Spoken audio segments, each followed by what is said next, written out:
My last question, Joe. We were just talking earlier about what the fight of the year should be this year. And of course, you were probably involved in it, John Molina, Lucas Matisse. But one fight you were also involved in is one that many people consider the best fight maybe ever in the sport. You know what I'm talking about, Corrales Castillo. What do you remember the most about that night, Joe? You being in the corner, how vivid is it still in your mind as far as being part of, and how does it feel being part of such a historic, epic fight?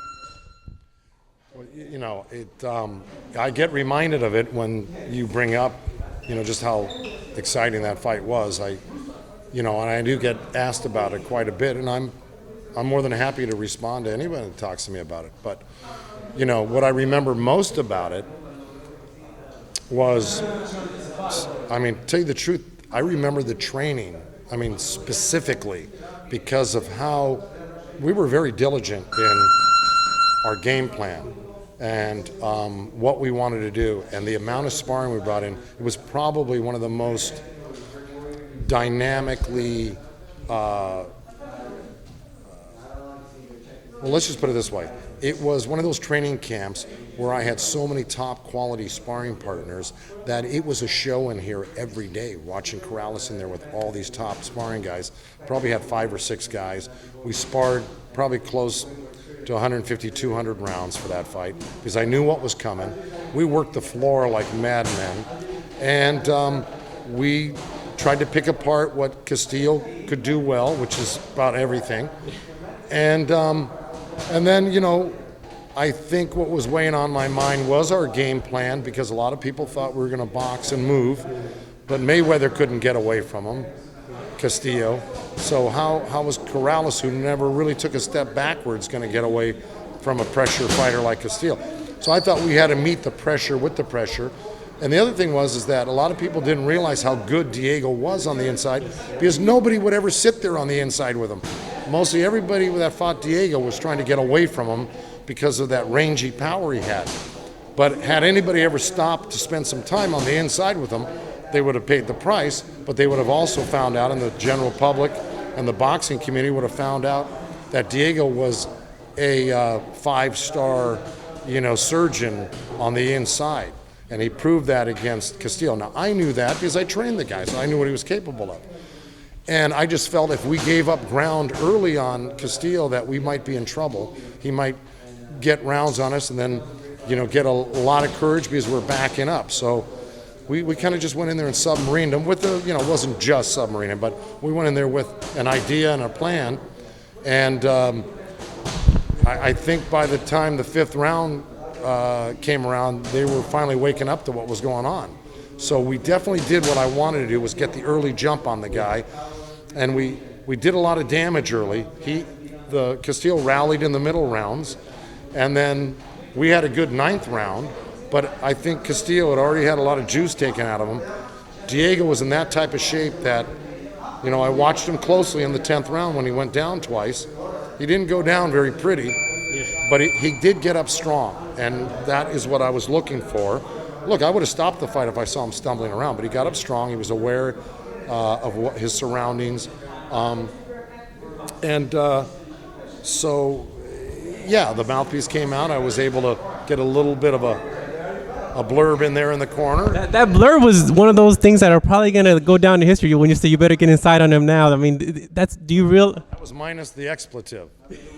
Okay? I try to keep it clean. Right, no, and that's all right. I don't mind. But, and Diego was aware enough to acknowledge my statement, communicating, again, with more facial expressions than anything. And damned if he didn't go out there and do what I asked him to do. But I knew he could.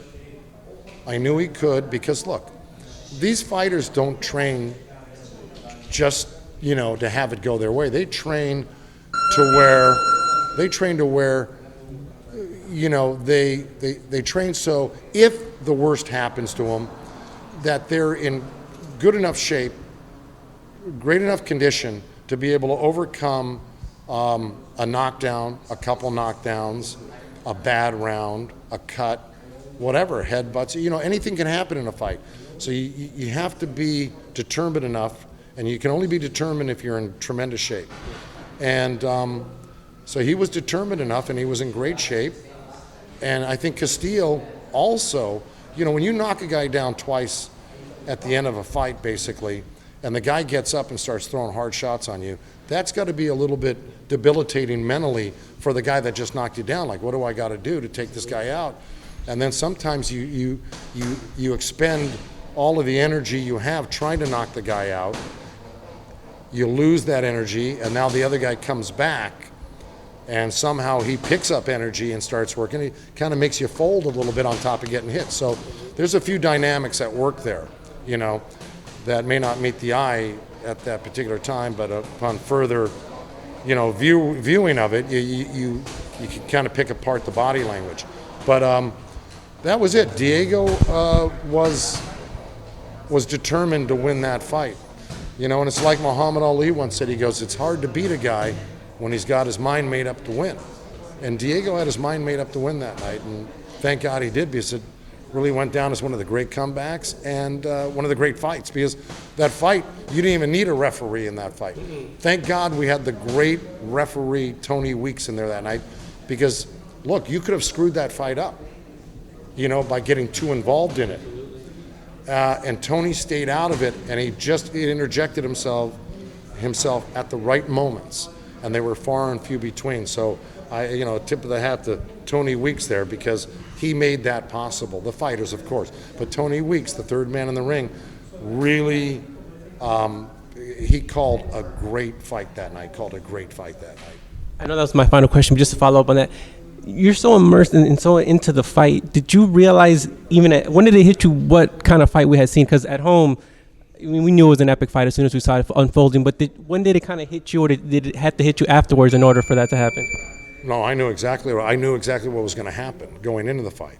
I mean, that's why I went to the ends of the earth to make sure we had everything perfect for this. Because all you got to do is watch the Mayweather Castillo one, and you go, okay, you're not getting away from this guy. He looks like Julio Cesar Chavez. He was mentored by Chavez. He's got all those great inside punches. He's got that great body work he does. So I knew ahead of time. In fact, I said it at the press conference. I said, you know, a few days before the fight, I said, you may not know it yet. And I was talking to the audience. I said, but what you're going to get for free is really a pay-per-view show Saturday night. You're going to get a pay-per-view show. And I knew what was coming. I mean... And did you know it was a great fight as it was going? Oh, as it was going, sure. You know, I'm not going, wow, this is a great fight. Yeah. But I knew what I was watching, and you rarely ever see anything like that. I knew, you know, that went above and beyond your normal great fight. That was something very special and spectacular, because you had two guys that were really, they were the prototype for what inside fighters should look like. And so, yeah, I knew it. And even afterwards, when everyone's going, oh, rematch, I'm going, well, wait a minute now. Does anybody know that was like 30 fights rolled into one night for each guy? It basically ruined both guys. I mean, truth be told. And I always felt it was too soon to go back in the ring with that type of fight again. I mean, look, Marquez and who was it? Morales. Was it Morales and Marquez that took, or I forget who. Pacquiao and Marquez maybe had 3 fights over 5 years? Probably over 9, 10 years. Oh, okay. Well, you know, they tried to do 3 within 1 year. I mean, so it was. I always thought it was too soon, and I said at the press conference, I said anybody who thinks these two guys should fight again right away is sadistic, and I did feel it. So I let my opinion known, and it went the way it went, you know. But it was a brutal fight. Like I said, you could go through 30, 35 fights and not get hit that much in one fight. Joe, you are always a fantastic interview. Thank you so much. I appreciate it.